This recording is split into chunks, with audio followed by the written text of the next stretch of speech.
In Capitol Hill now in the ongoing battle over naming a new Speaker of the House, Ohio Republican Jim Jordan failed in his third election attempt today. Nearly all the Republican members of Congress needed to approve Jordan, and he had fewer votes today than in earlier elections. Joining us live from Washington, D.C., Representative John Rutherford. Thanks so much for joining us, sir. Congressman, you are one of the GOP members who would not support Jordan. Tell us why. Yeah, well, actually what happened was Jim Jordan had lost a conference election to Steve Scalise.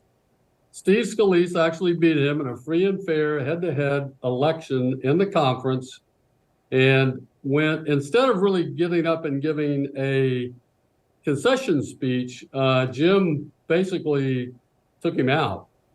And so it was clear that he was never going to get to 217 after that.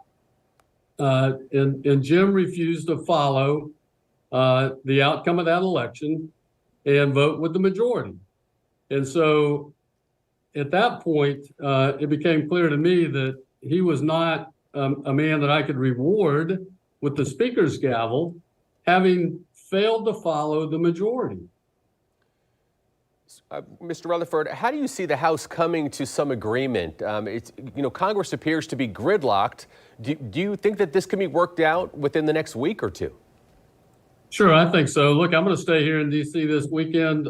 Several members are throwing their hat in the ring already. We're going to have some phone conversations, a lot of conference calls, but I'm going to stay here in D.C. There's several other members have as well, and we'll be working on this, a way to move forward. I just wish that, without the strong arm tactics that were employed by the Jim Jordan campaign for Speaker, what happened clearly was people were afraid to speak out. And as we went through 3 different vote cycles, I knew that I was in the majority, not the minority. People thought I was in the minorities obstructing. I'm like, no, I think there's a lot more members that support where I'm at than support Jim Jordan. And sure enough, after that third round, we had another conference vote, which is anonymous. And in that vote, he only received 86 votes out of 221. So clearly I was in the majority of people about his campaign. Congressman, 8 Republicans wanted McCarthy out, but they've been criticized as not having a plan for what happens next. I mean, talk to us about what is at stake here when it comes to what the nation needs to do without leadership right now. Yeah, well, it really was a shame, Tarik, that Matt Gaetz and 7 Republicans joined with 210 Democrats to throw out a Republican speaker. I think we need to make a couple rule changes. Number one, on a motion to vacate, that the current speaker should not leave. I don't think the current speaker should leave the chair until we have another one elected. That's one of the ideas that's being floated. We also need to enforce majority rule. I mean, every member up here, Tarik, is here because we won an election by the majority. I doubt any member up here won 100% of the votes in their race, right? So they accept the majority for their race, but they won't accept the majority for a speaker's race. That's just wrong. And that's one of the problems that we're having in this conference is people, the minority wanting to wag the dog, the tail wag the dog, so to speak. And so we've got to fix that, and we've got to fix this motion to vacate. Oh, Congressman, interim Speaker Patrick McHenry says nothing happens this weekend. Then there's a candidate forum Monday. There's more votes Tuesday. We can hear it in your voice. Tell us about the feel right now. Is it frustration? Is it embarrassment? Is it determination by all of this infighting? Yes, every one of those. I will tell you, I just wish. See, if we hadn't had these hardball tactics and people could have voted publicly the way they really felt and could vote and voted privately, I think this would have ended a long time ago.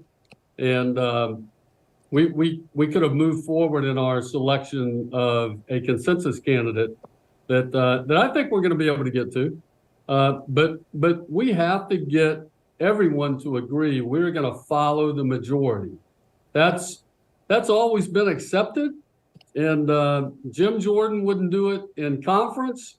And, when some people said, well, John, you were in the minority when you were voting against Jordan on the floor. Two different things, because, that's the libertarian approach where, there's rules for thee, but not for me. And so I wasn't listening to that. And in fact, I knew because of members that were coming up to me after the floor votes and saying, John, thank you for standing strong. Thank you. And the other, we got the name, the October 20, thank you guys for standing up to this really vicious campaign for Speaker. Congressman Rutherford, we have you here live. We'd be remiss not to ask you about the big news that came out of Israel today. We're seeing that 2 American hostages, a mother and daughter, have been released by Hamas. That's the very latest news. We want to know, do you support aid to Israel as President Biden outlined in his speech last night? Absolutely. Listen, we have to stand by Israel. They're our closest ally in that region, the only democracy in that region. And I think it's very, very important that we protect them, do all we can. Very proud of the USS Carney, which shot down, I think, at least 2 or 3 cruise missiles and 8 drones that were, we don't know exactly where they were headed, but I'm guessing they were headed to southern Israel. And so those men and women right out of Mayport did a great job in protecting Israelis and others in the area. Congressman Rutherford, we appreciate you and thank you for joining us live from Washington, D.C. Thank you.